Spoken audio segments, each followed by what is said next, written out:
자, 오늘 함께 은혜 나누실 말씀입니다. 야고보서 1장 1절부터 11절까지 있는 말씀입니다. 오늘도 함께 같이 읽을 터인데요, 앞에 스크린을 통해서 말씀이 띄어질 것입니다. 우리 각자에게 주시는 말씀으로 받고 함께 읽었으면 좋겠습니다. 자, 천천히 읽겠습니다. 시작. 하나님과 주 예수 그리스도의 종 야고보는 흩어져 있는 12지파에게 문안하노라. 내 형제들아, 너희가 여러 가지 시험을 당하거든 온전히 기쁘게 여기라. 이는 너희 믿음의 시련이 인내를 만들어내는 줄 너희가 알미라. 인내를 온전히 이루라. 이는 너희로 온전하고 구비하여 조금도 부족함이 없게 하려 함이라. 너희 중에 누구든지 지혜가 부족하거든 모든 사람에게 후히 주시고 꾸짖지 아니하시는 하나님께 구하라. 그리하면 주시리라. 오직 믿음으로 구하고 조금도 의심하지 말라. 의심하는 자는 마치 바람에 밀려 요동하는 바다 물결 같으니 이런 사람은 무엇이든지 주께 얻기를 생각하지 말라. 두 마음을 품어 모든 일에 정함이 없는 자로다. 낮은 형제는 자기의 높음을 자랑하고 부한 자는 자기의 낮아짐을 자랑할지니 이는 그가 풀의 꽃과 같이 지나감이라. 해가 돋고 뜨거운 바람이 불어 풀을 말리면 꽃이 떨어져 그 모양의 아름다움이 없어지나니 부한 자도 그 행하는 일에 이와 같이 세잔하리라. 아멘.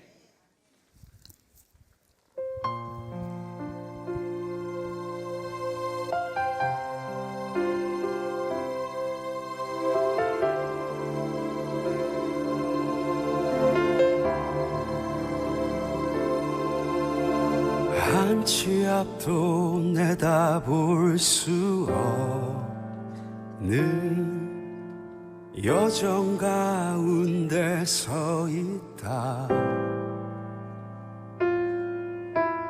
단호하게 버려야 할 것들과 절대 버릴 수 없는 믿음 가지고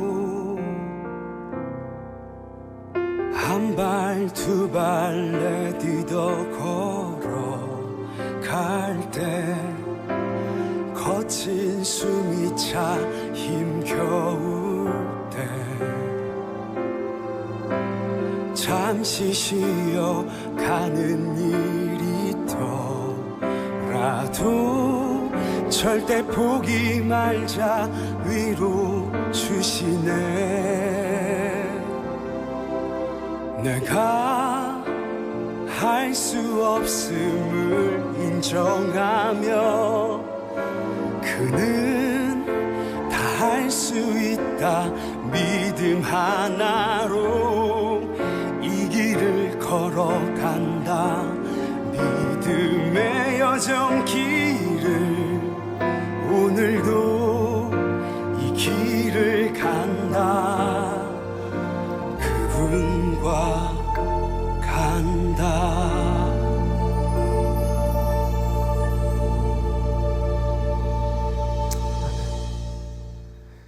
세상에서 지난 일주일 동안 치열한 영적 전쟁에서 승리하시고 오늘 이 자리에 함께 오신 여러분들을 주님의 이름으로 환영합니다. 우리 박수로 하나님 앞에 영광을 돌려드립니다. 자, 오늘은 옆 사람에게 이렇게 물어보면서 시작해 볼까요? 당신은 진짜입니까?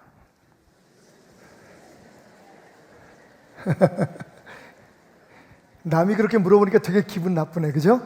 자, 그럼 우리 스스로 한번 우리 스스로에게 물어봅시다. 나는 진짜일까? 여러분 진짜십니까? 자, 오늘부터 6주 동안 나는 정말 진짜일까? 주님 안에서 우리의 믿음이 진짜인지 가짜인지 살아있는지 죽었는지 확인하는 시간들을 갖도록 하겠습니다. 자, 오늘부터 새로운 시리즈를 시작하는데요. 야고보의 발견, 야고보서의 발견이라고 하는 커피 브레이크를 중심으로 해서 6주 동안 우리가 야고보서 1장부터 5장까지를 함께 공부하게 될 것입니다. 우리가 오늘부터 무슨 공부를 한다고요? 야고보서입니다. 자, 야고보서는 야고보가 썼습니다. 그런데 어떤 야고보가 썼을까요? 성경에는 5명의 야고보가 등장합니다. 우리가 제일 잘 아는 야고보가 세베대의 아들 야고보, 요한의 형제죠. 그리고 알페오의 아들 야고보가 등장합니다. 그냥 이름만 나올 뿐 그에 대한 기록은 그렇게 많이 남아있지 않습니다. 그 외에도 예수님의 동생 야고보가 등장하고, 그리고 2명의 또 누군지 알 수 없는 야고보가 등장을 하는데, 여기서 정말 중요한 사람은 세베대의 아들 야고보와 예수님의 동생이었던 야고보입니다. 그러면 이 야고보서는 누가 썼을까요? 그 문체를 보나, 그리고 다루고 있는 말씀들을 볼 때에 이 야고보서는 예수님의 동생인 야고보가 기록했다라고 보는 것이 맞을 것 같습니다. 그럼 왜 이 편지를 썼을까요? 오늘 1장 1절을 보면 하나님과 주 예수 그리스도의 종 야고보는 흩어져 있는 12지파에게 문안하노라 라고 인사말을 시작하고 있습니다. 예수님의 동생 야고보가 AD 60년경에 흩어져 있는 12지파, 다시 말하면 디아스포라로 인해서 각 세계 각 지역에 흩어져 있는 유대인 그리스도인들을 향해서 쓴 격려와 위로, 그리고 교훈의 편지다라고 이해하시면 좋을 것 같습니다. 자, 1세기의 유대인들은 인구가 얼마나 됐을까요? 약 800만으로 집계되고 있습니다. 통계에 따라서 조금씩 차이가 있지만 바벨론 지역에서 한 100만 명, 그리고 로마의 통치권 안에 한 700만 명 정도의 유대인들이 1세기에 살았다고 합니다. 그런데 12세기가 될 때 여러분, 그 800만의 유대인이 몇 명으로 줄었냐면요, 60만으로 줄어요. 그 사이에 무슨 일이 벌어졌을까요?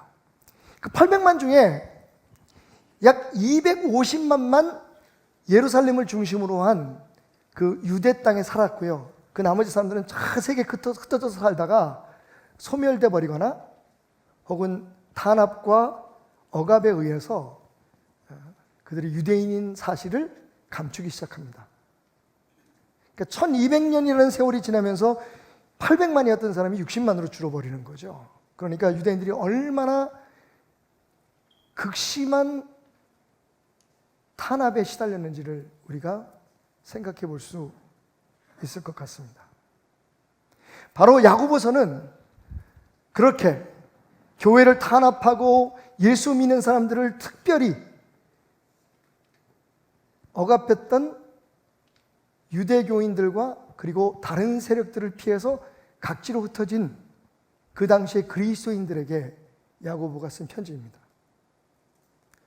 그런데 말입니다, 이 종교개혁 시대에 이 야고보서는 특히 그 마틴 루터 같은 분은 뭐라고 말씀하셨냐면, 야고보서는 지푸라기 복음이다.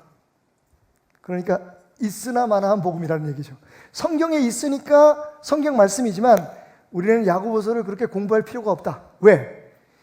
그 당시 종교개혁자들이 가장 강하게 주장했던 게 뭐냐면, 우리는 오직 믿음으로 말미암아 구원을 받는다. 의인은 믿음으로 말미암아 산다라고 하는 로마서에 있는 말씀이었습니다. 그것도 그럴 것이, 이 캐톨릭이 그 당시에 행위주의적이고 율법주의적이고 그리고 의식 중심적인 그런 신앙을 강요했잖아요. 거기에 반대해서, 그죠? 우리가 그 이름 그대로 프로테스탄트, 예, 우리가 거기에서 그 종교 개혁을 이루면서 새로운 그런 그 원래의 기독교를 세우게 되었는데, 당연히 그 캐톨릭에 반대했던 종교개혁자들은 우리가 예수 그리스도의 대속의 은혜를 믿고 예수 그리스도를 믿는 믿음으로 말미암아 구원을 받는 거지 우리의 행위로 구원받는 것이 아니다라는 것을 강력하게 주장할 수밖에 없었던 겁니다. 그런데 야고보서는 여러분 읽어보신 분들은 알겠지만, 자, 앞으로도 우리가 이렇게 읽어가면서 깨닫겠지만, 야고보서는 뭐라고 얘기하냐면, 아니다, 믿음으로만은 아니다, 행함이 있어야 된다. 심지어는 뭐라고 얘기하냐면, 행함이 없는 믿음이 무슨 믿음이냐, 그 믿음은 죽은 믿음이라고 얘기를 합니다. 마틴 루터뿐만 아니라 존 칼빈도 마찬가지고, 그 외에 여러 종교개혁자들은 그래서 야고보서는 읽지 마라. 야고보서는 지푸라기다 라고 폄하를 했던 거죠. 그런데 사실 시간이 흐르면서 그 오해가 풀리기 시작합니다. 야고보서는 보석이었던 거죠. 자, 그러면 왜 이런 오해가 생겼을까요? 왜 종교개혁자들은 야고보를 지푸라기 복음이라고 말했을까요? 왜 야고보는 행함을 강조하는 것처럼 들렸을까요? 이런 예를 들면 여러분 이해가 쉬울 것 같아요. 집에 두 아이가 있습니다. 큰아이는 공부를 너무 열심히 해요. 쉬는 시간 없이 공부를 합니다. 매일 코피 흘리고 밤에 밤잠을 못 자고 그래서 픽픽 쓰러지면서도 공부만 합니다. 여러분, 그 아이에게 여러분이 뭐라고 얘기하고 싶어요? 어떤 교훈을 주겠습니까? 얘야, 그렇게 공부만 하면 안 된다. 너는 이미 충분한 지식을 가지고 있고 네가 그냥 그렇게 엄마의 아이인 것만으로도 엄마는 기뻐. 엄마를 위해서는 공부 열심히 할 필요 없다. 공부 잘하는 것으로 너의 그 고마움을 내게 표현할 필요 없어. 좀 쉬어라. 놀아라. 네가 내 아들인 것만 해도 감사할 뿐이다. 이렇게 얘기하겠죠. 그런데 둘째는 공부 안 해요. 매일 놀아. 공부하는 꼴을 못 봐. 그럼 여러분 뭐라고 그 둘째에게 이야기하겠습니까? 얘야, 너는 학생이잖니.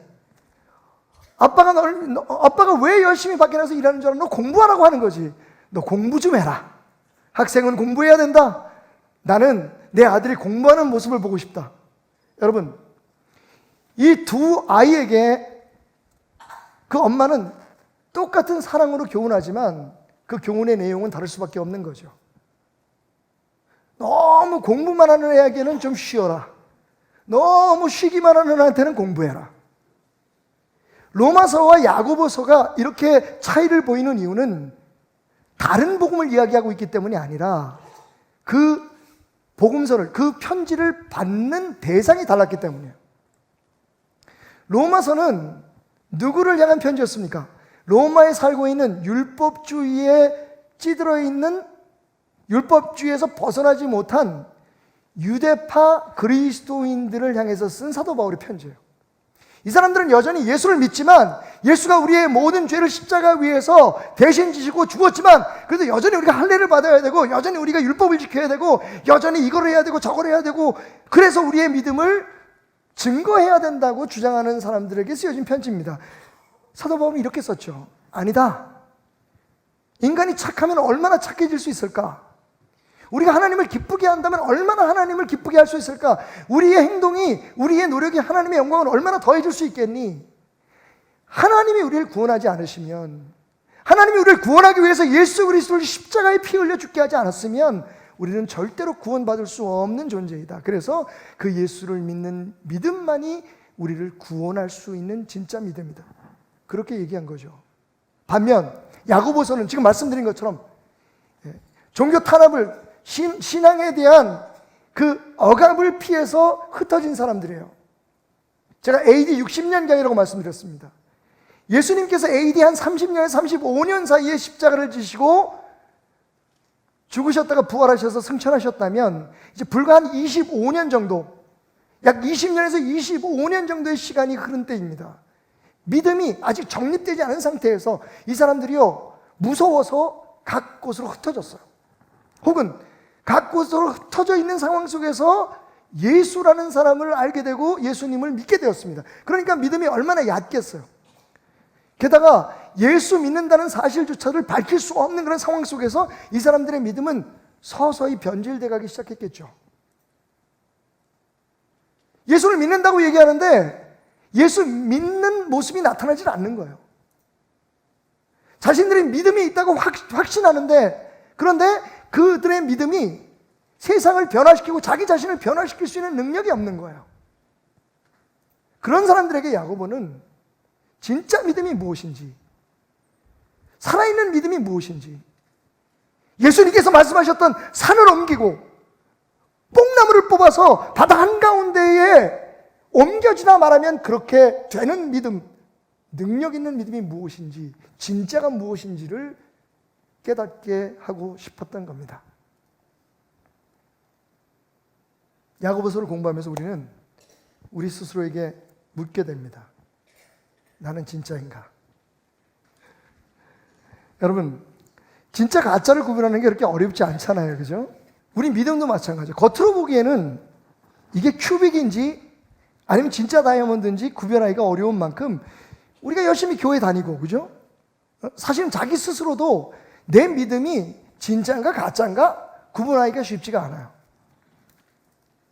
그런데 그 구분하는 방법이 바로 야고보서에 있다는 겁니다.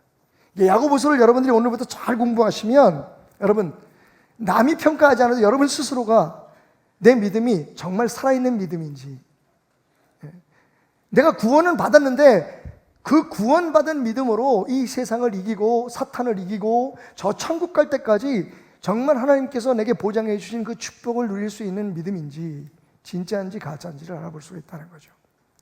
자, 그러면 그 진짜 믿음을 확인하는 첫 번째 강의를 여러분과 나누도록 하겠습니다. 자, 진짜 믿음. 야고보는 진짜 믿음이 어떤 믿음이라고 얘기하나요? 진짜 믿음은 시험 준비를 잘하는 믿음입니다. 아, 시험. 예. 학교 다닐 때 여러분 시험 준비 잘하셨습니까? 오늘은 어떠십니까? 여러분, 이 야고보서가 참 재밌는 게 대부분 성경에 나오는 이 서신서를 보면 앞에 인사말이 좀 길어요. 처음에 나 그리스도의 종이요 사도된 바울은, 사도 바울의 편지를 보면 에베소의 성도들에게 문안하노라, 하나님의 은혜와 예수 그리스도의 풍성한 은혜가 너희와 함께하기를 바라노라, 내가 너희를 위하여 매일매일 기도함은 너희의 선한 행실이, 쭉, 그죠? 앞에 칭찬하고 축복하는 말이 거의 한 장 정도를 차지합니다. 대부분이 그래요. 사도 바울의 편지뿐만 아니라 베드로 전후서도 마찬가지고 요한이 쓴 요한 1, 2, 3서도 보면 앞부분이 대부분 축복하는 인사말로 가득 차 있습니다. 그런데 야고보는요 굉장히 단순해요. 아까 우리가 함께 나눴던 1절 말씀, 그죠? 하나님과 예수 그리스도의 종된 야고보는 흩어져 있는 12지파에게 문안하노라 딱 한 줄의 인사를 마친 다음에 바로 처음 들고 나온 이슈가 뭐냐면 바로 시험이에요. 내 형제들아, 너희가 여러 가지 시험을 당하거든 온전히 기쁘게 여겨라. 여러분, 진짜 믿음은요 시험에 대해서 어떻게 생각하느냐, 시험에 대해서 우리가 어떻게 대응하느냐, 시험에 대해서 우리가 어떻게 받아들이고 그것을 이겨내느냐에 달려 있습니다. 우리가 진짜 믿음이 되려면 시험에 대한 우리의 태도가, 우리의 관점이 달라져야 된다는 거예요. 자, 사도 야고보는 이렇게 얘기합니다. 내 형제들아, 너희가 여러 가지 시험을 당하거든 온전히 기쁘게 여겨라. 아멘은 하셨지만 이게 쉬운 일이 아니죠. 시험과 기쁘게 여긴다는 건 굉장히 같이 갈 수 없는 단어인 것처럼 느껴요. 여러분, 시험이 기쁩니까? 그런데 중요한 건 여기 사도 야고보가 뭐라고 얘기합니까? 시험을 만나거든 기뻐하라라고 얘기하지 않고 기쁘게 뭐라고요? 기쁘게 여겨라라고 얘기하잖아요. 영어로 말하면 consider it pure joy whenever you face trials in many kinds. 무슨 얘기인가 하면 만약 여러분들이 삶 속에서 여러 가지 시험을 만나게 된다면, 우리 성경에는 당한다는 표현이 되어 있지만 사실은 만나는 게 맞습니다. 그러니까 여러 가지 시험들을 우리가 경험하게 될 때 여러분 기쁘게 여기십시오 라고 얘기를 하고 있어요. 기쁠 수 없습니다, 여러분. 시험이 절대로 기쁘지 않습니다. 우리를 힘들게 하고 우리를 괴롭게 하고 때로는 우리를 슬프게 하고 우리를 절망하게 하는 그 시험, trials, 그게 기쁠 수가 없죠. 그런데 여러분, 진짜 믿음을 가진 사람은 어떻게 해야 된다고요? 아니, 진짜 믿음을 갖기를 원하는 사람은 어떻게 해야 된다고요? 그 시험을 기쁘게 여겨야 된다는 거예요. 그 이유가 뭡니까? 시험이 목적이 있기 때문에 그래요. 계속되는 말씀을 읽어보면 이는 너희 믿음의 시련이 인내를 만들어내는 줄 너희가 알미라. 인내를 온전히 이루라. 이는 너희로 온전하고 구비하여 조금도 부족함이 없게 하려 함이라. 아멘. 우리가 시험을 만나는 이유, 하나님께서 우리에게 시험을 허락하시는 이유가 뭐냐 하면 우리를 조금도 부족함이 없게 하기 위해서입니다. 우리의 부족한 것을 채우고 온전하고 구비하여라고 얘기하잖아요. 그죠? 부족한 것은 채우고 잘못된 것은 바로 잡아서 우리의 믿음이 참된 믿음, 살아있는 믿음, 완전한 믿음이 되게 하기 위해서 하나님께서 시험을 우리에게 허락하시기 때문이다. 자, 제가 아까 영어 NIV 성경으로 읽을 때 혹시 여러분 눈치채시는지 모르겠어요. 예. Consider it pure joy if you face trials라고 얘기하잖아요. if라고 하는 예. 만약에 가정을 하지 않습니다. 영어 번역은 원어를 그대로 잘 번역해 놨는데 뭐라고 얘기하냐면 whenever you face trials예요. 그러니까 시험을 만날 수 있다 없다 가능성의 문제가 아니라 시험은 당연히 만나게 된다는 거예요. 아니, 시험은 만날 수밖에 없다는 거예요. whenever, 그러니까 언제든지 여러분이 여러 종류의 시험을 만나게 될 때 그 시험을 나를 성장시켜주는 하나님의 도구로 생각하고 기쁘게 받아들이십시오. 그리고 인내하고 그 시험을 잘 믿음의 시련으로 받아들이면 당신은 성장하게 될 것입니다. 아멘. 그러니까 시험 없게 해달라고 기도하는 건 가짜라고 얘기할 수는 없지만 약한 믿음인 거죠. 대부분 우리는 우리의 삶에 시험이 없기를 원합니다. 고난이 없기를 원합니다. 그런데 여러분, 그 얘기는 뭐냐 하면 우리가 성장하기를 거부한다는 얘기예요. 우리가 참 믿음, 굳건한 믿음, 든든한 믿음을 필요로 하지 않고 있다라고 하는 선언입니다. 시험을 피하려고 하는 믿음을 가진 사람, 시험을 피하려고 하는 태도를 가진 사람들은 그래서 30년, 40년을 믿어도 시험이 닥쳐오면 그래서 그 시험 때문에 내가 흔들리면요 예수님을 포기해요. 교회를 떠납니다. 여러분, 이건 태도의 문제입니다. 그래서 야고보는 consider이라는 말을 써요. 그렇게 여기라는 겁니다. 시험은 세 가지 종류가 있어요. 여기서 several trials라고 many trials라고 얘기하고 있는데 이 many kinds, 어떤 종류가 있냐면 첫째, 사탄이 우리에게 주는 시험이 있습니다. 우리를 넘어뜨리려고 하는 시험이 있겠죠. temptation. 그리고 우리 자신의 연약함 때문에, 우리의 욕망과 욕구 때문에 우리가 당하는 시험이 있어요. 세 번째는 하나님께서 아브라함에게 이삭을 바치라고 했던 것처럼 우리의 우리의 믿음을 달아보시고 우리의 믿음을 성장케 하시기 위해서 허락하시는 시험이 있어요. 그런데 여러분, 야고보는요 구분하지 않습니다. 그냥 그것을 many kinds, 그러니까 사탄이 주는 시험이든 내 욕심 때문에 내가 겪게 되는 시험이든 아니면 하나님이 내 믿음을 성장시키기 위해서 주시는 시험이든 어떤 시험이든 시험은 그냥 기쁘게 받아서 믿음으로 승리하면 그것이 우리를 성장시켜주고 우리의 믿음을 진짜로 단단하게 굳건하게 힘있게 만드는 원동력이 된다는 겁니다. 진짜 믿음을 어떻게 알 수 있을까요? 시험 앞에 서 있는 그 사람의 모습을 보면 돼요. 시험 앞에서 허둥대고 어떤 문제가 생기고 어떤 어려움이 생길 때 그것 때문에 여러분 잠시 실망할 수 있어요. 좌절할 수 있습니다. 사람인데요. 저도 교회나 가정에 어떤 문제가 생기면 제 마음이 흔들립니다. 사실은 제가 우리 그 시무자들한테는 기도 부탁을 했는데 제가 목 쪽에 신경이 눌리는 그런 증상이 와가지고 일주일 동안 거의 오른팔을 쓰지 못했어요. 정말 하나님의 은혜 감사한 거, 오늘은 거뜬하게 어제 축구 응원하다가 다 났어. 근데 뭐 저녁엔 또 어떻게 될지 모르겠어요. 이쪽 팔이 혹시 경험하신 분들 계실지 모르겠어요. 이 목에 신경이 눌리면 팔이 너무 이걸 뭐라고 얘기해야 될지 모르겠어요. 너무 아파서 병원에 가서 그 신경 차단술을 하고 뭐 마취도 하고 이랬는데도 이게 풀리질 않아요. 근데 왜 그랬을까요, 여러분? 제가 무서웠어요. 아프리카에서 혼자 나오는데 이제 팀하고 같이 들어갔다가 저는 이제 주일 여러분과 함께 지내고, 왜냐면 7월 달에 또 이게 세 개 나라를 가다 보니까 나눠서 가야 돼서, 근데 제가 이제 아무래도 염소 운행의 그 중심적인 역할을 하다 보니까 양쪽을 다 가지 않을 수가 없었습니다. 그래서 탄자니아는 일주일, 5박 6일이죠. 금방 갔다 오고, 그리고 이제 르완다, 우간다에서 선교사님들, 동아프리카 선교사님들 세미나하고, 거기 또 여러분들이 헌금해 주신 또 창동교회에서, 그리고 지난주에는 대구에 있는 삼덕교회인가? 거기에 권사님들이 돈을 200만 원을 모아가지고 보내주셨어요. 아프리카에 염소 올 때, 그러니까 TV 보시고. 그러니까 사실은 이 일이 너무 하나님이 기뻐하시는 일인 게 우리 혼자서 하는 게 아니라 다 이렇게 힘을 모아서.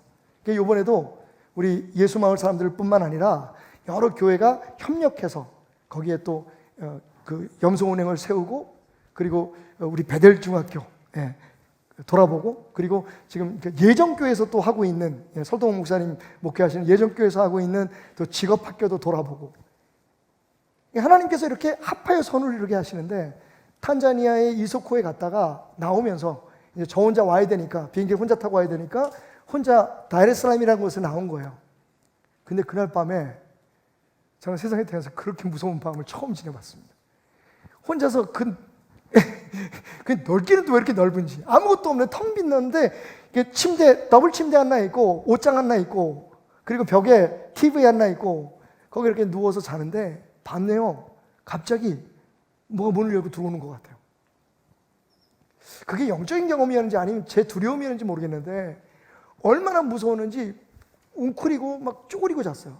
그리고 비행기를 16시간을 타고 오니까 아마 목이 눌렸던 것 같아요. 여러분, 두려움이 없다면 인간이 아니겠죠. 저는 오늘 여러분 앞에 그러니까 나처럼 담대하라고 얘기하는 게 아닙니다. 우리가 시험을 만나고 어려움을 만나고 어떤 상황에 처하게 되면 두려워지죠. 잠시 실망할 수 있습니다. 그런데 여러분, 바로 그 순간 진짜 살아있는 믿음을 가진 사람, 그런 믿음이 자라나고 그런 믿음을 갖기를 원하는 사람은요, 바로 그 시험을 하나님이 나를 성장시키기 위한, 내게 지금 내 믿음을 살아있게 하기 위해서 영양분을 공급하시기 위한 하나님의 배려의 축복이라고 생각하고, 그 시험이 어디에서 왔든 어디에서 원인이 되었든 간에 그것을 아멘! 하나님, 내가 이 시험을 통해서 잘하겠습니다, 기쁨으로 받아들일 때에 우리의 믿음이 살아난다는 거예요. 다시 말하면 진짜 믿음은, 참 믿음은 시험을 통해서 주어진다는 겁니다. 그래서 야고보는요, 다른 여러 가지 이야기 다 빼고 그냥 단도직입적으로 인사말 딱 한마디 하고, 난 야고보인데 내가 여러분들에게 편지합니다. 여러분, 시험을 기쁘게 받아들이십시오. 그게 참된 믿음을 갖는 비결입니다 라고 이야기하고 있는 거예요.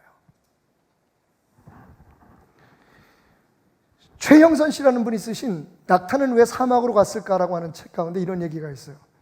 낙타를 쭉 관찰해 보니까요, 태양을 향한 낙타의 태도가 특이하더라는 거예요. 장렬하는 사막의 태양이 얼마나 뜨겁습니까? 그러나 낙타는 절대로 고개를 돌리지 않는데요, 자기의 등을 보이지 않는다는 겁니다. 그게 낙타가 생존하는 방법이래요. 여러분 생각해 보십시오. 만약에 등을 돌려대면 낙타의 등에는 없습니다. 몸 전체가 태양에 노출되기 때문에 낙타가 그 태양열을 이겨내지 못하고 금방 수분이 부족해서 죽어간다는 거죠.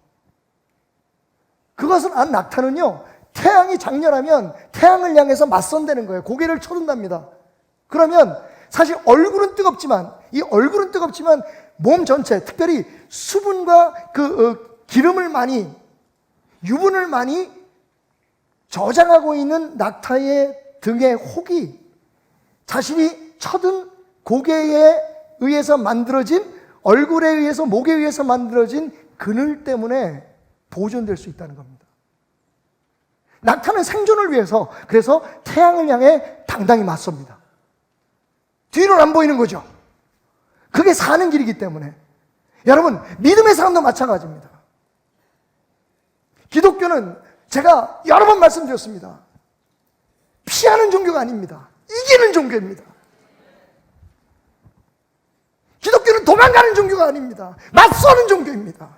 예수 그리스도께서 십자가 위에서 그 모든 죽음의 두려움과 악한 마귀 사탄의 공격을 받아내셨고, 그것을 이기심으로 우리에게 승리를 보장해 주셨듯이, 할렐루야! 우리 앞에 어떤 종류의 시험이 오든지, 여러분, 시험이 딱 닥치면 처음에는 여러분들이 두려워하고 흔들릴 수 있지만 여러분의 마음속에 시험아 와라. 내 믿음이 자라날 수 있는 기회이구나. 하나님 앞에 감사하는 여러분 되시길 바랍니다. 시험을 맞서시기 바랍니다. 그러면 어떻게 맞설 것입니까? 계속해서 시험에 대해서 이야기한 야고보는요, 이렇게 얘기합니다. 5절, 너희 중에 누구든지 지혜가 부족하거든 모든 사람에게 후히 주시고 꾸짖지 아니하시는 하나님께 구하라. 그리하면 주시리라. 아멘. 자, 여기 기도가 필요한 거죠. 우리가 우리 앞에 있는 시험을 우리의 제정신으로는, 우리의 본성으로는 도저히 기쁨으로 받아들일 수 없고, 그것을 우리를 성장시켜 주시는 기회로 수용할 수 없는 우리로서는요, 그것을 어떻게 받아들이고 이겨낼 수 있느냐? 기도입니다. 그래서 시험 다음으로 야고보가 우리에게 말하고 있는 것은 기도하라는 거예요. 여러분, 근데 무엇을 기도할 것입니까? 여기 두 가지의 기도 제목을 우리에게 이야기하고 있어. 첫째, 누구든지 지혜가 부족하거든 지혜를 구해라. 우리는요, 해결을 원합니다. 그죠? 어떻게든 당장 우리 앞에 있는 그 시험을 제거해버리고, 우리 앞에 다시는 그런 시험이 오지 않고 우리가 평탄한 길로 순순히 가기를 원합니다. 그렇게 배워왔고 그렇게 구해왔습니다. 그런데 여러분, 그게 우리의 믿음을 끊임없이 나약한 상태로 그냥 남겨둔 거예요. 하나님의 뜻은 우리가 참 믿음을 갖기 위해서 시험을 이겨내야 된다고 말합니다. 시험을 우리의 밥으로 만들어야 된다는 거예요. 옛날 여호수아와 갈렙이 그랬던 것처럼 저들은 우리의 밥이다. 영어로는 We will swallow them. 우리가 그들을 삼켜버릴 것이다.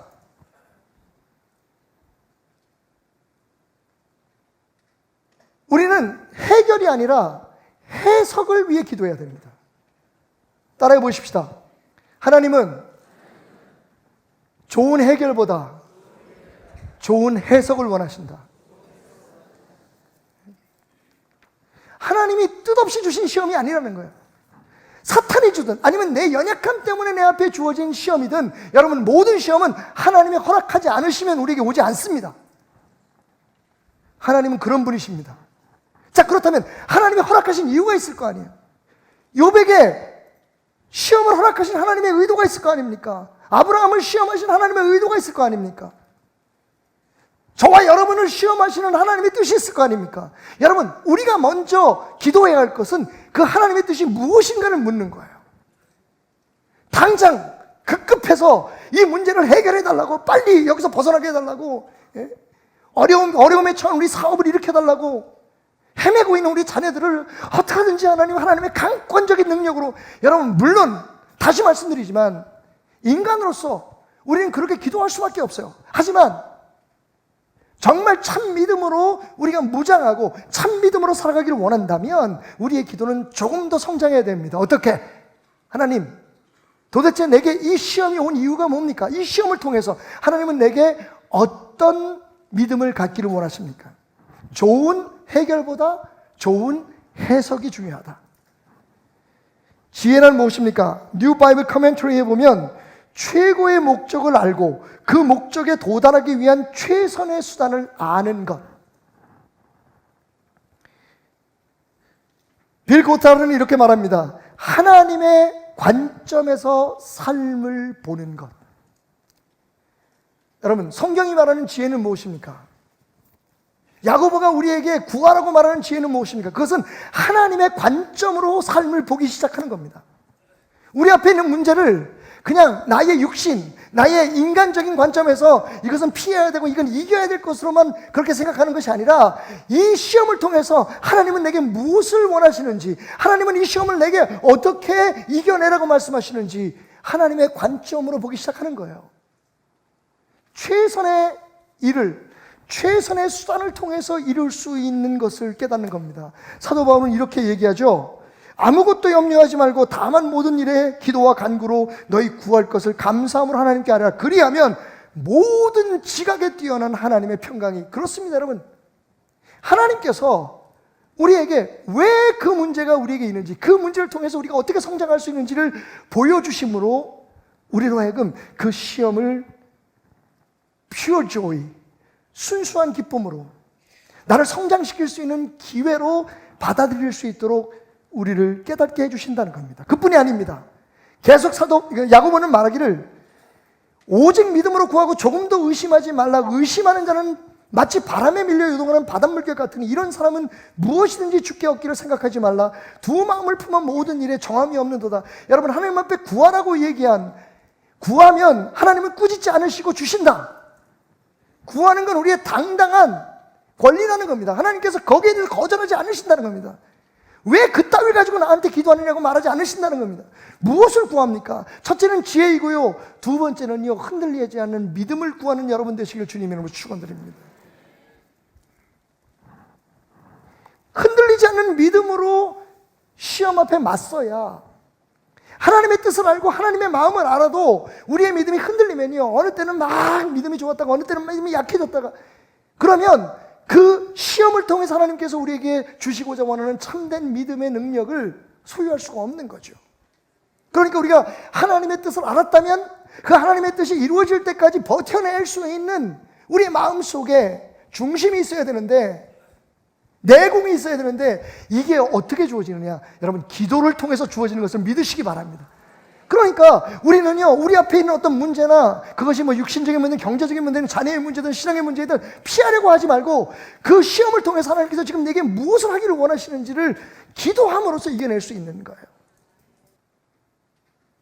여러분, 섣불리 답하려 하지 마시고 기도하십시오. 하나님께서 그들에게 깨닫게 해달라고, 하나님의 지혜로 왜 그런 아픔이 그에게 임했는지 그 스스로 깨닫게 해달라고 기도를 하셔야 돼요.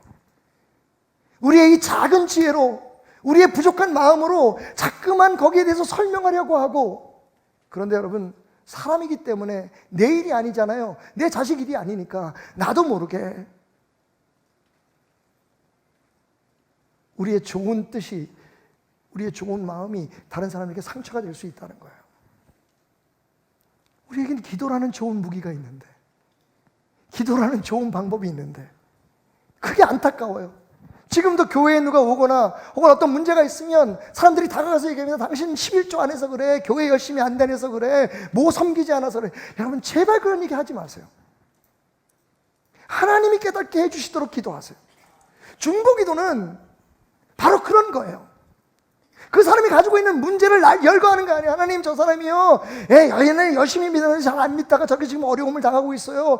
하나님, 저 사람 어떻게 구해주세요. 저 사람이 지금 몸이 아파요. 여러분, 하나님이 모르고 계시는 거 아닙니다. 하나님은 그 사람에게 그 고난과 역경과 그 시험을 통해서 그 사람이 어찌하든지 하나님의 마음을 알고 하나님이 주시는 그 믿음 안에서 살아가기를 원하고 계시는 겁니다. 그걸 어떻게 우리가 전할 수 있을까요? 우리의 힘으로는 안 돼요. 하나님께서 지혜를 깨닫게 해주시고 하나님께서 흔들리지 않는 믿음으로 그 마음속에 평강을 주시게 하셔야 돼요. 하나님만이 하실 수 있는 거예요. 앞으로도 우리 주변엔 어려운 일들이 많이 일어날 겁니다. 저는 한 가지 배웠어요. 저도 사실 실수한 것 같아요. 많은 경우에. 여러분, 함께 기도해 주세요. 기도할 때 이렇게 중보해 주세요. 하나님, 이 사람에게 지금 이 사람이 겪고 있는 그 아픔의 의미와 하나님께서 왜 이 시험을 그에게 주셨는지를 스스로 깨닫는 믿음을 갖게 해달라고. 여러분, 놀라운 역사들이 일어나게 될 것입니다. 그것이 중보인 거예요. 기도하면 하나님의 마음을 알게 하십니다. 하나님의 관점으로 삶을 보게 하십니다. 하나님의 방법으로 이길 수 있도록 도와주십니다. 그리고 무엇보다도 그 시험이 지나가고 우리의 믿음이 부쩍 자라난 그날이 올 때까지 우리의 마음과 생각을 지켜주십니다. 그게 살아있는 믿음을 가진 사람의 모습입니다. 그리고 나서 마지막으로 야고보는 이렇게 이야기합니다. 낮은 형제는 자기의 높음을 자랑하고 부한 자는 자기의 낮아짐을 자랑할지니라. 무슨 얘기입니까? 지금 내가 가지고 있는 것, 지금 나의 모습 그 자체로 나를 평가하지 말라는 겁니다. 그러면 어떻게 해야 될까요? 이는 그가 풀의 꽃과 같이 지나감이라. 해가 돋고 뜨거운 바람이 불어 풀을 말리면 꽃이 떨어져 그 모양이 아름다움이 없어지니 부한 자도 그 행하는 일에 이와 같이 쇠잔하리라. 우리 인간이 자랑하고 우리 인간이 내세우는 모든 것들은 아무것도 아니라는 거예요.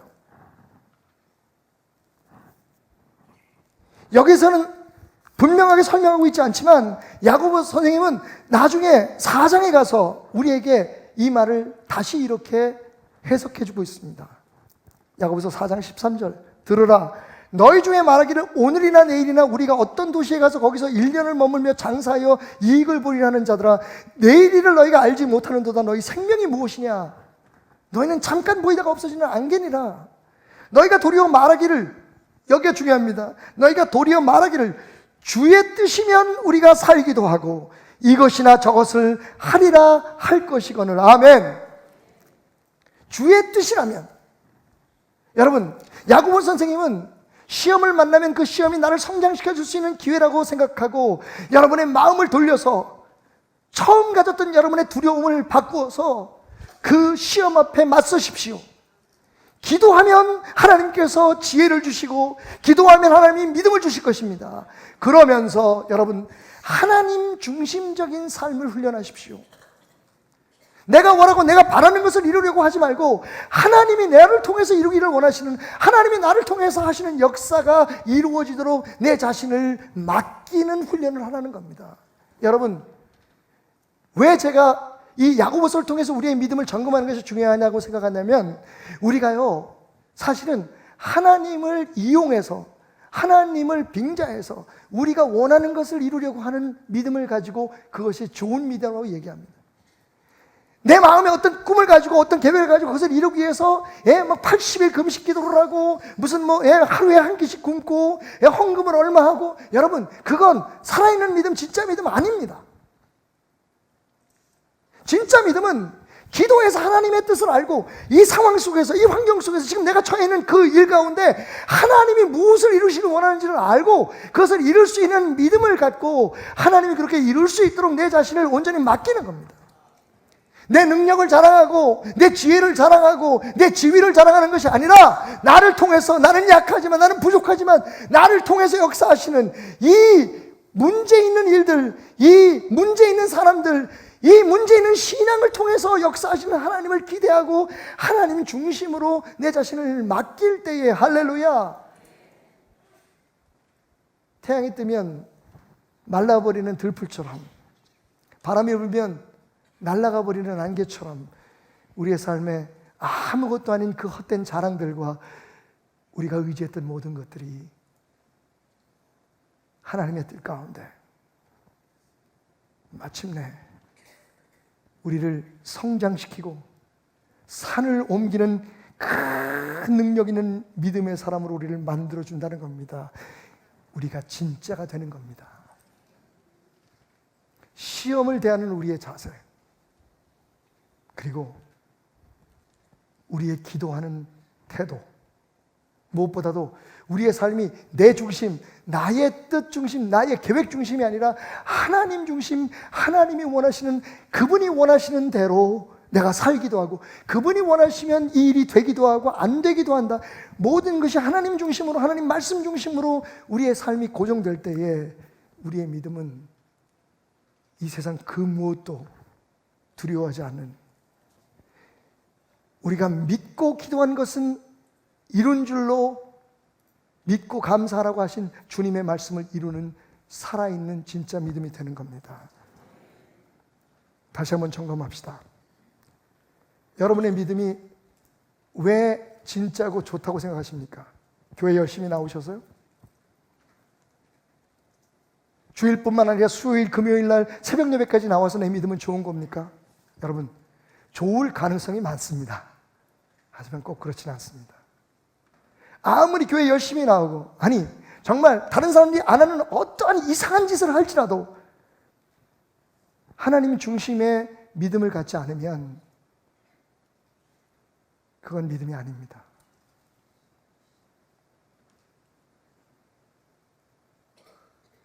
여러분 우리는 하나님 말고도 믿는 게 참 많습니다. 백두산이 터지면 북한은 물론이고 남한까지 완전히 망할 거라는 것을 우리는 믿습니다. 백두산이 터질 걸 믿는 게 아니라 터지면 일어날 일을 믿고 있다는 거죠. 여러분 우리는 북한에 김정은이 핵을 가지고 있다고 믿고 있습니다. 우리가 본 건 아닌데 그렇다고들 정보 당국에서 얘기를 하니까, 미국에서 얘기를 하니까 그 핵을 터뜨리면 북한이고 남한이고 모두 쑥대밭이 될 것이라는 그 결과를 우리는 믿습니다. 여러분, 그래서요,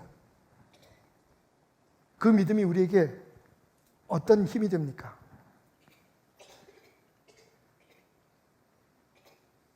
진짜 믿음은 하나님 그분을 신뢰하는 겁니다. 여러분, 그분이 허락하지 않고는 어떠한 일도 우리의 삶에 일어나지 않는다는 것을 인정하는 겁니다. 그래서 우리의 삶에 있는 그 아픔들과 고통들과 시련들과 연단들이 하나님이 우리를 사랑하시는 그분이 우리를 축복하시기 위해서 내민 그분의 손길이라는 걸 잊지 않는 겁니다. 기도하십시오, 여러분. 저는 우리 교회가 진짜 기도하는 교회가 되길 원합니다. 어떤 문제 있는 사람 그 문제를 해결해달라고 소리를 지르는 교회가 아니라 그 문제 속에 하나님을 알고 성장하는, 그 고통을 벗어나는 것은 물론이지만 그 문제가 해결되는 건 말할 것도 없지만 그냥 해결되는 게 아니라 그 해결되고 또 다른 문제를 만나는 게 아니라 그 문제를 해결함을 통해서, 그 문제가 해결되는 은혜를 통해서 하나님 안에서 성장하고 진짜 강해지는 믿음을 갖게 해달라고 기도하는 여러분 되시기 바랍니다. 누군가를 위해서 중보하려거든 여러분, 이런 문제가 있어요. 저 사람 지금 저렇게 해요. 이렇게 해주세요. 저렇게 해주세요. 하나님 앞에 그들의 문제를 열거하지 마시고, 여러분 자녀들의 문제를 열거하지 마시고, 여러분의 가정의 문제를 열거하지 마시고 하나님을 신뢰함으로 기도하십시오. 지혜 주십시오. 하나님, 어떻게 하면 되겠습니까? 하나님의 방법이 무엇입니까? 하나님은 어떻게 이 역사를 이루셔야 됩니까? 하나님 중심의 삶이 진짜 믿음인 것을 깨닫는 여러분 되시기 바랍니다. 정말 부자, 아주 잘 사는 한 사람이 친구들을 자기 집에 초청했습니다. 근데 그 중에 한 친구가 유난히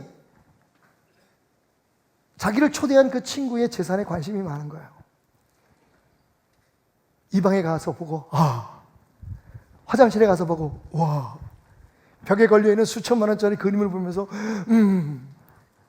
눈치챈 그 주인 친구가 그에게 다가갑니다. 조용히. 다른 친구들이 듣지 못하게 귀에다가 이렇게 속삭이죠. 어이 친구, 부럽나? 말이라고 해, 이 사람아? 자네는 정말 좋겠어. 이렇게 돈 많은 아버지의 유산을 물려받아가지고 이렇게 잘 살다니. 그래서 이 친구가 쓱 웃으며 그에게 말합니다. 내 말만 잘 따라서 들으면 이 모든 게 자네께 될 수 있어. 내가 시키는 대로만 하면 자네가 부러워하고 자네 눈에 보이는 이 모든 걸 자네에게 주겠네.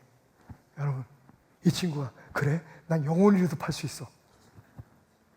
아니, 그럴 것까지는 없고 내가 시키는 대로만 하면 돼. 그래, 뭐든지 말해봐. 그러자 이 친구가 말했습니다. 지금 자네가 서 있는 곳에서 10걸음 뒤로 물러서게. 하나, 둘, 셋, 넷, 다섯, 여섯, 일곱, 여덟, 아홉, 열. 그러자 이 친구가 서랍 속에 숨겨져 있던 피스톨을 꺼냅니다. 권총을 꺼내. 그 권총에는 8발의 총알이 장전되어 있었습니다. 그 총을 겨누고서 이렇게 말합니다. 지금부터 내가 8발을 연발로 쏘겠네. 가슴에, 머리에. 이 8발의 총을 맞고 자네가 죽지 않는다면 이 모든 재산은 자네 거가 됐을 것을. 준비됐나? 아니야. 그게 무슨 말인가? 그러자 이 친구가 총을 내리면서 이렇게 말합니다. 자네는 내가 그냥 아버지의 유산을 물려받은 것으로 이렇게 잘 살고 있다고 생각하나? 내가 아버지가 물려준 유산보다 더 크게 부흥시킨 이유는 내가 열심히, 자네가 지금 두려워하는 이 총알보다도 더 무서운 고난과 역경과 비난과 고통을 견뎌냈기 때문이었어요. 이 사람아, 세상에 공짜가 어디 있나? 여러분, 하나님의 은혜와 하나님의 축복은 예수 그리스도로 말미암아 우리에게 공짜로 허락되어 있습니다. 그런데 그냥 주어지는 건 아닙니다. 아무나 가질 수 있는 건 아닙니다. 누구에게나 주어진 하늘나라의 그 놀라운 축복은 여러분, 시험 앞에 당당할 수 있는 사람, 그리고 기도로 그것을 이겨낼 수 있는 사람, 무엇보다도 내 마음, 내 뜻, 내 계획이 아니라 하나님의 뜻, 하나님의 마음이 나를 통해 세상에 흘러나가기를 원하는 사람. 세상에 공짜 없습니다, 여러분. 누가 은혜를 공짜라고 얘기합니까? 예수 그리스도의 십자가의 피값이 없으면 우리는 오늘 그 은혜를 말할 자격조차 없습니다. 우리가 값없이 살아났다 얘기하지만 여러분, 값이 없는 이유는 값을 먹일 수 없기 때문입니다.